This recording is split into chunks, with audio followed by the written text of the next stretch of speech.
Why should God save us? Well, that's a question that a newspaper recently asked some prominent religious and interesting personalities to answer.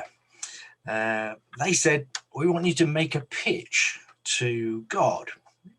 And these are their words. Might he or she be a bit fed up with us? What could be said to persuade God that we are worth saving? Now, it may be arguable whether COVID is humanity's fault or just nature doing its thing. But the rest of the year's horrors, last year that is, increasing authoritarianism, environmental destruction, fanaticism, racism, inequality, ignorance, violence, and more, they're very much humankind's work. So why should God save us? Well, I'm going to take you through what these prominent people, some of whom you will have heard of, said. I'm going to do it in the form of a quiz, which you may give up on quite quickly, or you may find quite satisfying. It's kind of up to you, really. And what I've done is they gave about a paragraph of reasons why God should save us, and I've distilled that into a sentence or two. Hopefully you'll see how this works.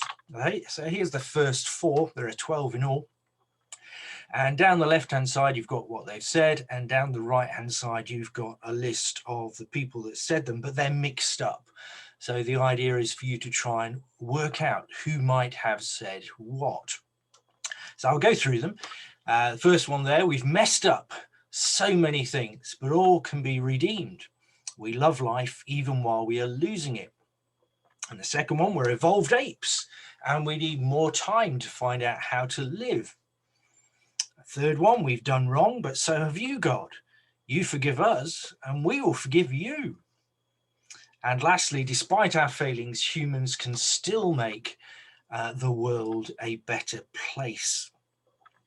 Well, was that the Sikh, the rabbi, the biologist, or the rector?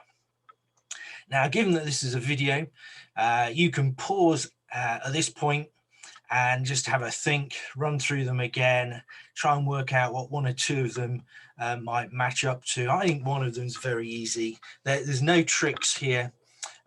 It's what you might expect given what I'm telling you about those people. Anyway, if you don't want to think about it, just move on the video and I'll give you the answers now.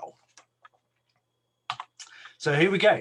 The first one was said by the rector, Lucy Winkett, who's sometimes on the radio and the TV.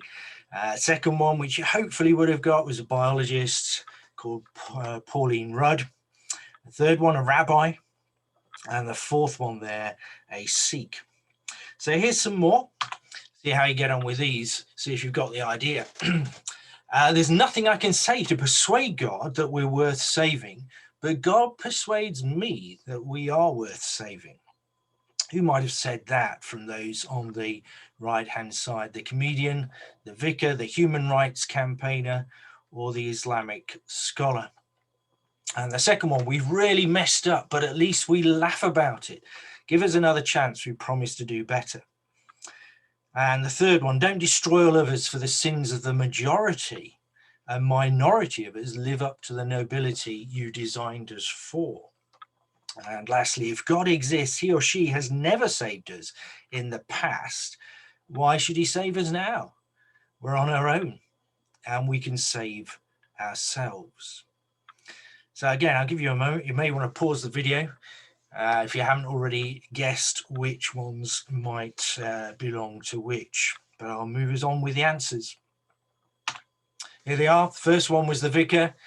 You might have got that. The second one, the clue in the laugh, was the comedian. The third one, the Islamic scholar who thinks that maybe a minority are worth saving because of their nobility. And the fourth one there doesn't really, of course, believe in God at all. And then the last 4 coming up. So God cannot intervene. Human inventiveness and medical progress give us a chance to treat each other with real humanity. Did I say that? Did the Astronomer Royal, or did another comedian, or did the leading doctor, Professor Lord Robert Winston, say that one? And then the second one here, look at the NHS and its workers. They're the best in the world. Doesn't it show God he shouldn't give up on us yet? Who might have said that? The third one, humans are not the culmination of evolution. We've got a long way to go yet. We can still improve. And finally, we don't deserve to be saved, but Jesus' death and resurrection means that if we put our trust in him, we will be saved and we will not perish. Maybe this set of four is slightly easier. Hopefully you can work out which one I said, but I'll give you a moment if you want to pause the video as I give you the answers.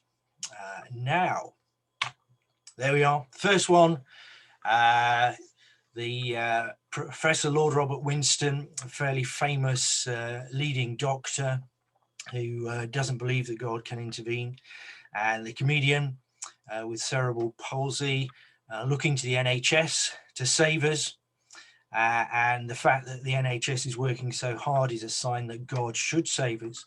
And then the Astronomer Royal saying a very similar thing to that biologist on the first slide.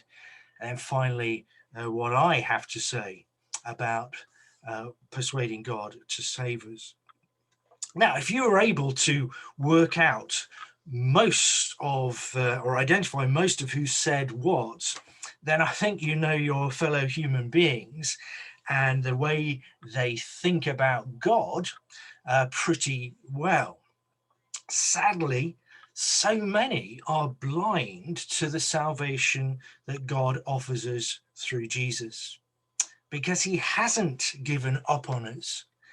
He wants us to turn to him and to be saved, and he's made it possible by sending his son Jesus to this earth, and through his death and resurrection we can and will be saved if we put our trust in him.